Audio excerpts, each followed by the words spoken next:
What's good, y'all? Welcome back to Music with Mando in the Morning, the podcast where we interview upcoming artists about their upcoming projects, everything they've been working on in the past, and pretty much anything they're working on in general. Today, I got the one and only Savelle Tha Native in the building. What's happening with the world? So how you been, man? How's your 2024 been going? It's been going good. It's actually really busy. Took December off, no bookings, and then woke up January to a new year, and it was on. I asked you a little bit before this, but you from Eugene, right? Yes, I am. So what was that like growing up here, like in the artist climate and everything? People don't know this, but Eugene has a huge tagging and b-boy history. And they always have. And my brothers was like deep involved with that. And there was always like, when you have elements of hip hop in any type of climate, right? There's going to be freestyling. There's going to be DJs. There's going to be, things of that nature. My brothers was always around that stuff when I was a kid out here. So I was always exposed to this, the elements of hip hop, and I just loved it. So like when did you actually get into hip hop? Like when did you start rapping and everything? Everything was a rhyme when I was a kid. Yeah. I rhymed everything just so I could remember stuff because I'm forgetful. I forget stuff all the time. IDs, phones, names, everything. So I'd make rhymes and stuff when I was a little kid. So everything was just a rhyme.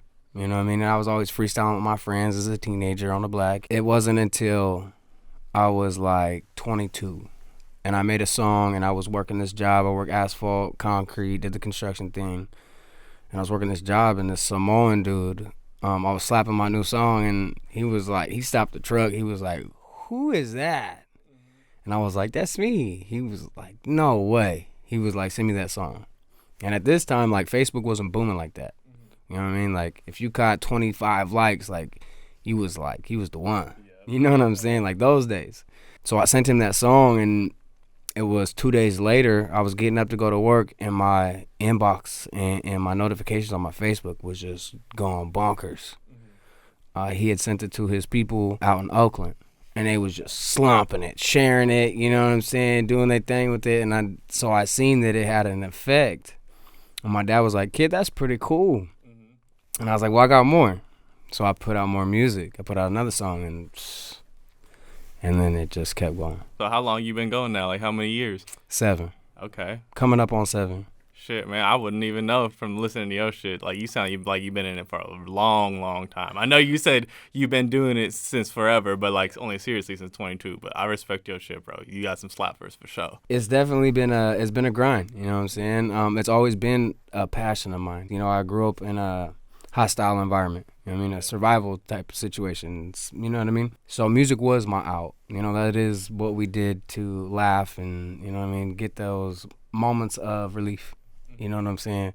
So, but it wasn't until recently that I really started taking it serious and, doing it for people as opposed for myself. And now it's kind of like both, you know what I mean? I do it for me and y'all. Being from Eugene, I know you big on your community. So, like, what are things you do, not even just as an artist, but as a person to give back to Eugene? My bros, King Delane and Blanco, Jacob Bustamante of Gangsters, OGs. They were doing a show up on the Butte. They wanted to do a back-to-school show up on the Butte. And my bro was like, "I got like 5 backpacks. We could put that on the flyer. We got little backpacks, give, some kids some backpacks." And I just took the idea and ran with it. And I made it like a back-to-school supply drive. And I just went head first. And then the next year, I tapped in with the Cultural Services of Eugene, Oregon, and got a grant through them. And we started this thing called the Calapooya County Youth Benefit. It's where I sponsor 5 kids with $500 with whatever necessities or sports camps or whatever they need, right? We sponsor 5 kids, at-risk youth. We do like a priority system. We look at, who our candidates are and their situations, you know what I'm saying? And we go based off of that. And then we give school supplies out, and that's what I've done so far. But I got another thing up in my sleeves called Heat the Streets. And I just want to get a bunch of bins at a bunch of different businesses and just drop off hand warmers and hygiene packs and things like that and just hand out to the people of the streets. This is things that I've done since I was a kid anyway, you know what I'm saying? Coming up and stuff, when I get a little bit of money, I buy all my friends new stuff, you know what I'm saying? Like, and now that I'm older, I still do it for the community and stuff. And with this platform being a rapper and stuff, it kind of exploits it. You know what I'm saying? So it's dope. It's dope. How long you been doing that for? It's been 3 years now. Okay. How's the impact been? Been real good, I assume? Yeah. Yeah, it's been great. It's been great. We do Indian taco sales and stuff too, you know what I'm saying? It's just dope to meet the community like that. You know what I'm saying? Like, people who connect with me off the music, off of social media, or through sports, because I'm really big with my kids in sports. But when we do community stuff like that, that's where, you know, I call it pull up on people's news feed in real life. Mm-hmm. You know what I'm saying? Yeah, definitely. Yeah. And when you get that interaction, you get to share that energy, you know, we up. So yeah, it's nothing like really being face to face in person and showing your presence. Yes. And I'm big on that.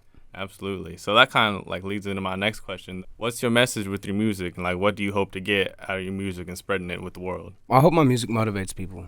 I hope it gives people energy that don't have the energy. Because sometimes when I make these songs, people are like, that is a slapper, that is like, you know, but I was probably hurting when I wrote it. Being a dad and being a strong pillar in my family, I put a face on, right? And I'm always smiling, and sometimes I'm not, you know, happy. I hope that my music can pull people out that rut, give them that energy, make them smile again when they don't want to, you know what I'm saying? Because it's life. We all face things where we don't want to deal with them, but we have to, you know what I'm saying? It's better to do it with a smile than a frown. You know what I'm saying? So I hope that I can just bring that little bit of peace to people. I absolutely get what you're saying with that. And like, I don't know if you watched any of the other episodes of the podcast, but when I ask people that question, you know, like what do you want to get across it? They say like the same thing. I was hurting when I wrote this, but I didn't realize I was using this as therapy. Almost every artist I've talked to, like, that's the biggest thing, you know, like people don't realize how much pain artists are going through, and then they put it in their music. And that's a way to express it. And, like, it only hits different when other people feel the same way, you know? Yeah, and I feel like with a lot of musicians, that's the only way we know how to communicate. We've never known how to communicate. And then this music comes along, and now we have a catalyst. You know what I mean? Now we have something that we can use to vent, you know? And we can do it in a cool, you know, a hip way, you know, make us comfortable doing it, you know what I mean? Because it's a vulnerable situation for any person to deal with their emotions. You know, as a man as well, it's even more. In my essence, I don't know what it is like to be a woman. You know what I'm saying? But I don't know what they got going on. I know they talk a lot because I got 5 daughters, you know what I'm saying? But men is different. We got armor on, you know what I'm saying? Sounds like you're a very big family man. So, like, I want to ask, being an artist, are there any lessons you learned from being an artist that have gone into you being a father and, like, have taught you lessons that way? Balance. Yeah? Yes, mediation. Lack of reacting off of emotion. You know, me being a parent teaches me a lot, especially a parent to daughters. I got my one son, but I got 5 daughters. You know what I mean? That's completely new to me. So they teach me a lot about balancing and not reacting out of emotion. And that transfers over into the music business so much, especially as a traveling artist. There's a lot of things that you can live an unbalanced way out there, whether it's your eating habits, whether it's your sleeping habits, whether it's your partying habit, interacting with the people. I mean, you got to understand, you're around energy every night when you're on the road. You're taking in so many people's energy, and you don't know what's going on with these people, right? But this is nightly, you know, and we're intaking this, you know what I'm saying? Constant balance. Exactly. Yeah. And you got to learn to protect yourself. You got to learn to protect that type of stuff and not go out into the crowd all the time and not take your shirt off and just because they screaming and love it, you know what I'm saying? So it's taught me a lot about, you know, holding back when I need to and letting go when I need to. Is there anything other than balance that being an artist has taught you, or the other way around even, the being a father has taught you to be an artist?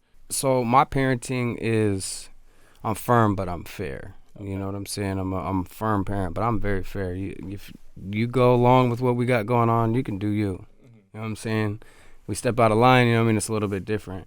And I think with professional music, taking entertainment professionally, you have to have that firm but fair attitude. You can't come in being completely cocky, rude. I want this, I want that, or it's you know what I mean? And you cannot come in and be like, oh no, it's whatever. You gotta come in being firm but fair. And so it's like with the discipline with my children, and I have to stay consistent with them, because if I don't, I lose. You know, they don't learn, you know, and they just think it's, you know, all right, he'll forget in a couple hours, you know what I'm saying? No. We're consistent. We're going to do this. This is what it is, and this is what it isn't, you know, respectfully. You know what I'm saying? Definitely. And that is transferred into the business world something fierce for me, because now in the business world, I'm not dealing with children. I'm dealing with adults. My Firm But Fair looks a little bit different with adults. You know what I mean? Yeah. And it's got me into many places, and it's got me respect and great handshakes from top people. So it's worked out. That lesson of consistency applies to everything across the board. Oh, entirely. Yeah, you know, like even like with me, you know, putting out these podcasts consistently, reaching out to artists consistently. Yes. And like it doesn't matter what you're doing, but consistency is very important. Before we move on, we got to give our thank yous. So first of all, I got to give a shout out to you. Thank you so much for coming out here. We've been trying to make it happen, just like we just said. But pleasure, bro. We finally made it happen. Yeah. And very excited to do this. Second, shout out to the University of Oregon School of Journalism and Communication. Wouldn't have any of this without the University of Oregon. So thank you to them for teaching me how to be a journalist and put this shit on. It's 5-0 first. It's a 5-0 first. Yes, sir. Also want to give a shout out to the homies at Dirt Squad Productions, because without them, yes sir, without them I wouldn't know half the artists I know in the game, and shit, I couldn't even be doing this either. Them fools be thick. Hell yeah.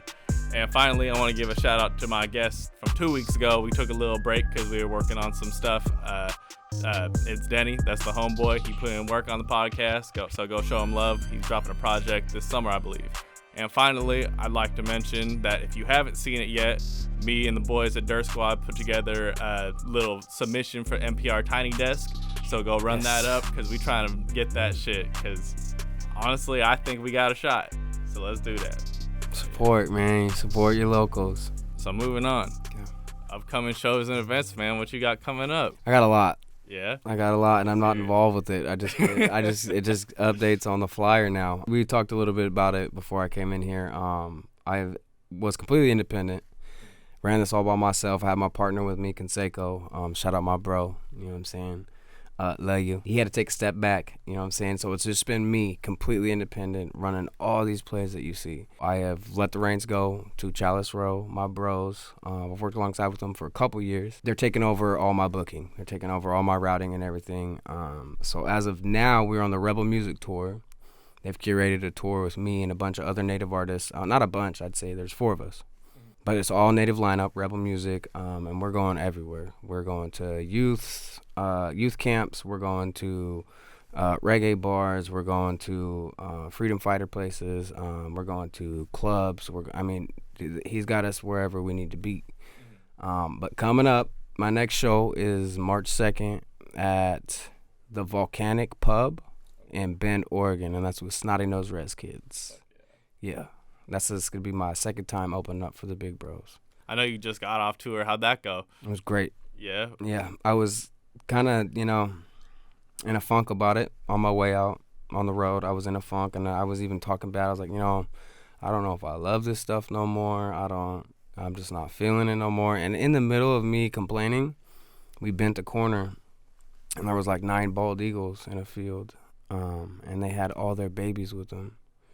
And that's just something you don't see that many eagles together ever, and especially with their babies. And it was like the sun was coming up, and it was just a sign. I was just like, you shut your mouth. You know what I'm saying? Like, it was kind of like my answer is like, bro, we've been riding with you this whole time. No, we riding. You know what I'm saying? So, and then when I went out on the road, I had some of the best performances to date. Just on point with my crowd interaction, on point with my cues, on point with, getting them to do and interact with the music. You just couldn't stop me. It was butter on the roll. And so I know you mentioned you got a lot coming up. Is there anything specifically that you're excited for as far as performance-wise? New music. Hell yeah. Let's hear it, bro. What you got? Okay, so my music has carried me for the past 2.5, 3 years. My last album, just doing shows. I just been grinding off of it, and I felt like I got settled on it. Mm-hmm. I've had new music. I've got new creations. I got new, features, and I got all this stuff that I've been working on, but I've just been writing off my old stuff with this concert series and stuff, everything that I've been doing, and it's been doing great for me. But as an artist, I got to let the stuff go, and it's time. This last tour, like I said, I was feeling down on myself, and I was just talking bad about myself and talking bad about how I felt about music. And doing those shows, I got a call from Taco Bell, Big Todd G. Okay. He is the developer of Savelle Tha Native, the logo, the whole Make America Native Again, all that type of stuff. He put that on me. You know what I'm saying? And he follows everything I do. He supports everything that I do. But he was seeing how I was doing it. He was like, he just hit me. He's like, it's time for new music. And I was like, okay, you're right. You know what I'm saying? And he doesn't hit me like that. You know what I'm saying? But when he tells me to do something, I listen. That's big, bro. That's all that. I linked in with Liquid Smoke. If you and Eugene, you know what it is. You know the sound. Went over there, and I got a couple records out. And I feel so good about it, and I'm so excited. And I'm about to link up with my bro, Louis Cohen. That's who shoots Epidemic Media. That's who shoots all my videos. So Bass in the Trunk, Savvy Down, Pipe Down, all them videos was Louis Cohen. I sent him the blaps. He was like, when are we doing this? So within the next couple weeks, I'm linking in with Louis Cohen, and within the next 30 days, I will be releasing the download link, the pre-save link to the new records. Hell yeah, bro. And I'm excited. One of them's got a big feature on it. That's Yellow Hill. Okay. I got that's one for the streets. And then I got one called Too Saucy, and that's like a celebration. That's that. It's my turn. Bass in a chunk vibe. You know what I mean? Like, but it's just elevated. It's just my flow has double tripled.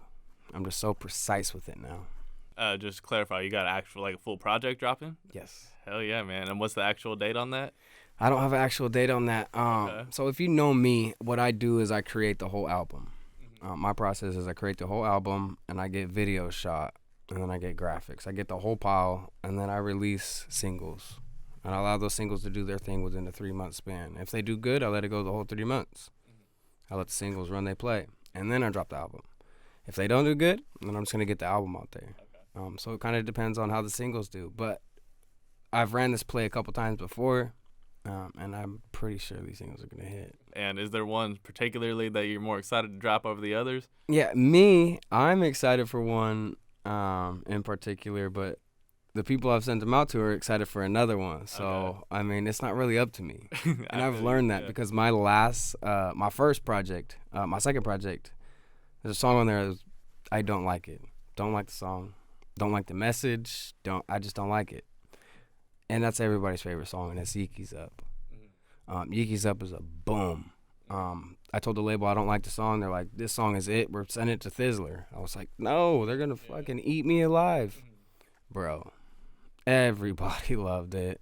Everybody. And if you know anything about posting to Thizzler, especially from not being from there, people's careers have been chewed on. C. Lee did get a hold of Yeeky's Up.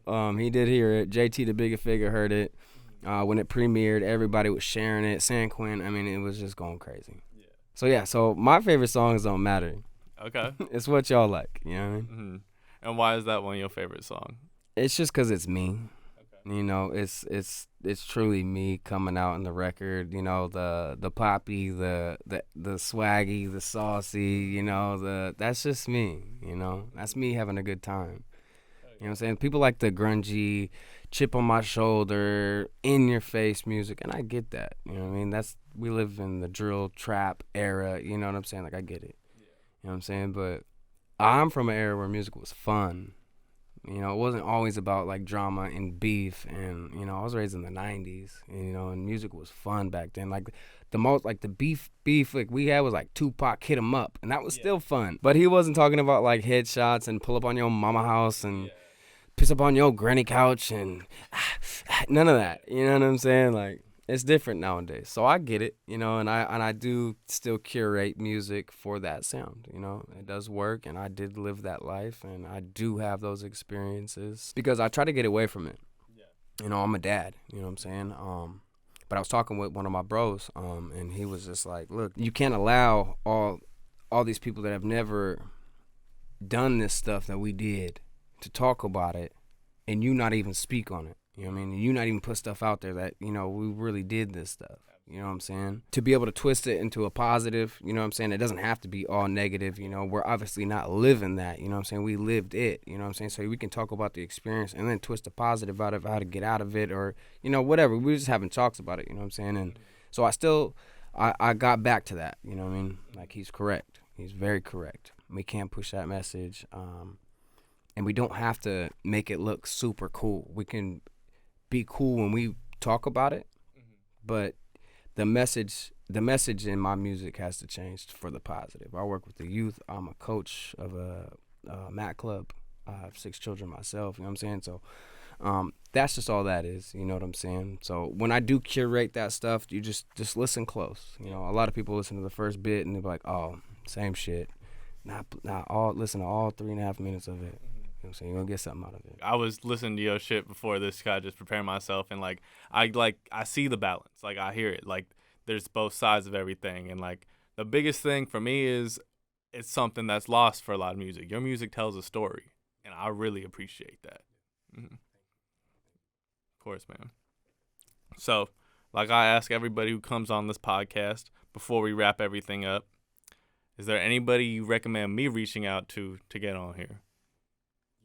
What I really want to shine light on is people don't know that Eugene had a music scene back in the 90s, and they had people forefronting that have done so much groundwork for us to have a music scene here in Eugene, and people really don't pay no attention to that. That's Mac Dub. Okay. My uncle is been in the game even before the 90s, the 80s.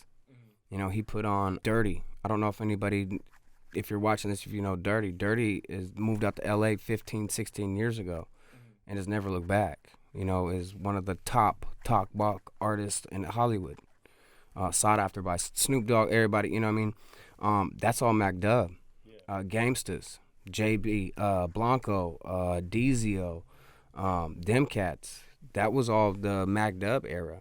You know what I mean? So I would say I'd reach out to my uncle Mac Dub. He's super knowledgeable, and he knows everything from Portland hip hop all the way down to Eugene, how we made it a thing, how Cool Nuts tied in. It's like, if you really want to get an idea how Eugene got hip hop around here, talk to him. Definitely. And then my aunt Gamesters. So I'm just big on paying my homage, you know, cause but yeah, Gamesters and Mac Dub. Before we finish, is there anything else you'd just like to mention? I just want people to keep throwing these shows. I see a lot of artists out here reaching for the top, trying to do things around the Eugene area, and I think it is so dope. I pull up to everybody's show. I support as much as I possibly can. Support these podcasts. Hit the like, hit the share. Just put it on your story. I just love what everybody's doing in Eugene when it comes to hip hop, and I'd like to see that grow and continue. And likes and shares and things like that, they go so far. So yeah, just keep that up, keep that energy up. All you artists out there throwing shows, keep curating them shows, keep pushing them. Shout out Traylon Day, Day in the Life Entertainment. Shout out Dirt Squad. Shout out my guy Bari, King Delane. Shout out all my guys, Deuce G, Young G, everybody, man. Eugene, stand up. You in the building, Mr. Fafo first. Bled out. Hell yeah. And you know how we do around here. We can't let you go away without getting a verse in. My boy Savelle cooked up something nice for y'all, so I'm going to let y'all hear it. Yeah, I got y'all, man. You can hear this. This is actually a verse off of a super dope song I did with my bro E-Pill. You can go ahead and check out the video on YouTube. All right. Said I had to risk it all, hit the 5 for the cause. To baby girl, I'm leaving, I'll be back again tomorrow. Trade your time for the grind, a recipe so we can ball. I'm just trying to reach these peaks, you see me speaking to these stars. Burning CD in the car, let's rock a show and put the smack down. Now, when I hit the stage, they scream my name out. I picked up the mic, I put them drugs down. Pops, hope you proud, cause your son is out that dog pound. They singing all my songs, this ain't happen overnight. I remember struggles, baby, I remember fights. And I remember wrongs, and I for surely remember rights. And I remember all them times I shouldn't have made it through the night. And I was living just to fight. I was surviving, young and I was wildin'. Product of environment, believe it up to me, baby, we gon' get it right. Turn a product into profit with a this here mic that's on me. Fuck yeah, bro. That's how we do that. You killed that shit. Hell yeah, bro. Once again, y'all, you have tuned in to Music with Mando in the Morning. Very big thank you to the homie Savelle Tha Native for coming through. Till next time, y'all. Thanks for watching.